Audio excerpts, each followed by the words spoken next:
நம்மை சுமக்கிற தாய் 10 மாதம்தான் உயிர் கருவறையில் வைத்திருக்கிறார். ஆனால் ஆசிரியர் பெருமக்கள் பல ஆண்டுகள், 18-20 ஆண்டுகளுக்கு மேலே அறிவு கருவறையில் வச்சு நம்மை சுமக்கிறார். பெற்றோர்கள் இந்த உலகத்தை காட்டுகிறார்கள். இதுதான் உலகம். இவர் உன் பெரியப்பா, இவர் உன் அப்பா, இவன் ஒரு சித்தப்பா, இவன் உன் பாட்டி, இவர் உன் தாத்தா, இதெல்லாம் சொல்லுகிற இந்த உறவுகளை உலகத்தை காட்டுகிறது. மரம், செடி, கொடி.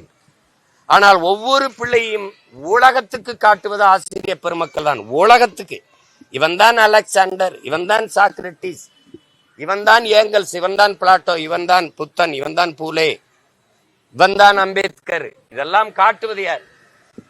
உலகத்திற்கு ஆசிரியர் பெருமக்கள் தான். இன்னைக்கு சீமா நின்று இந்த இத்தனை ஊடகத்துக்கு முன்னாடி நின்று பேசுறதுக்கே என்னை உருவாக்கிய என்னுடைய ஆசிரியர் பெருமக்கள். அலெக்சாண்டரே சொல்றான், என்னை உருவாக்கியது என் ஆசிரியர் பெருமக்கள்.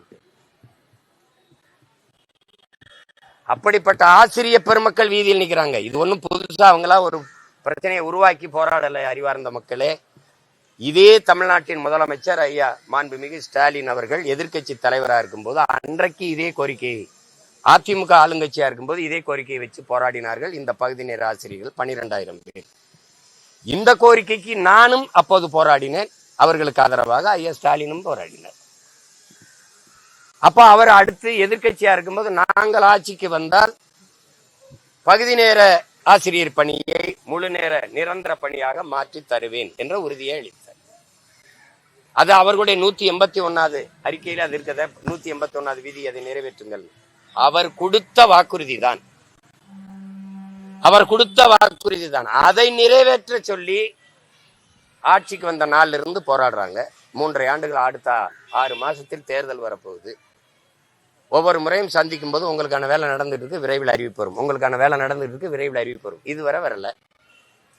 போராடுகிறவர்கள் 10 நாளா போடுறார். ஜூலை 8ஆம் தேதி தொடங்கிய போராட்டம். போராட போக குவிய விடாம தடுக்க, அதில் குவிந்தவர்களை தூக்கி கொண்டாந்து ஒரு மண்டபத்தில் அடைக்க, திருப்பி மாலையில் விடுதலை செய்ய, அவர்கள் ஊருக்கு போய் திருப்பி வர முடியாதுன்னு இங்கேயே தெருவோரங்களில், தொடர்வண்டி நிலையங்களில், பேருந்து நிலையங்களில் படுத்து கிடந்துட்டு திருப்பி அங்கேயே குளிச்சுட்டு வந்து பச்சியும் பட்டினியுமா குடும்பத்தை பார்க்காம போராடி கொண்டிருக்கவன் யாரு? ஆசிரியர் பெருமக்கள். அறிவார்ந்த சமூகத்தை உருவாக்க, ஒரு வலிமை மிக்க ஒரு சமூகத்தை உருவாக்க வேண்டிய பொறுப்பும் கடமையும் இருக்கிற ஆசிரியர் பெருமக்கள். எந்த நாட்டில் ஆசிரியர் பெருமக்களும் உழவர் குடிமக்களும் போற்றப்படுகிறார்களோ அந்த நாடுதான் நாடு. மருத்துவன் போற்றப்படுகிறான், மருத்துவனுக்கு மதிப்பு இருக்குன்னா அது நோயுற்ற சமூகம். காவல்துறைக்கு, வழக்கறிஞருக்கு, நீதிபதிகளுக்கு மதிப்பு இருக்கு ஒரு நாட்டில், அது குற்ற சமூகம். அது குற்ற சமூகம். எந்த நாட்டில் ஆசிரியர் பெருமக்கள் போற்றப்படுகிறார்களோ அந்த நாடுதான் அறிவார்ந்த சமூகம். எந்த நாட்டில் உழவர் குடிகள் போற்றப்படுகிறார்கள், கொண்டாடப்படுறோம், அதான் பசியற்ற சமூகம். ஆனால் அப்படிப்பட்ட கட்டமைப்பு இங்க இருக்கா? ஆசிரியனே வீதியில் நிற்கிறான், நான் வீடு தேடி போறேன், ஓரணியில ஒன்று சேரு, உங்களோடு முதல்வர். ஏன் இவர்களோடு முதல்வர் வரல? இவர்களோடு முதல்வர் வரலையே, ஏன் வரல? இது மட்டுமா? 14,000 பேர், இங்க 12,000, 14,000 பேர் ஆசிரியர் பணி நியமனத்திற்கு தேர்வு எழுதி காத்திருக்கான். எப்போ? சரியான வயதில் படிச்சு முடிச்சுட்டு 14 வருஷம் காத்திருந்தவன உனக்கு வயது போயிடுச்சு, 40 வயசுக்கு மேல ஆயிடுச்சுன்னு தூக்கி வச்சுற. நீதான் சொன்ன வந்துருன்ட்டு. பாருங்க எப்படிப்பட்ட கொடுமையில் நடக்குதுன்னு பாருங்க. 14,000 பேர் ஆசிரியர் தேர்வுக்கு எழுதி பணி நியமனத்துக்காக காத்திருக்கிறான். 14,000 பேர். இந்த ஆசிரியர்களுக்கு, இந்த 17 ஆசிரியர்களுக்கு மாசம் 12,500 ரூபாய் வாழ முடியுமான்னு பாருங்க.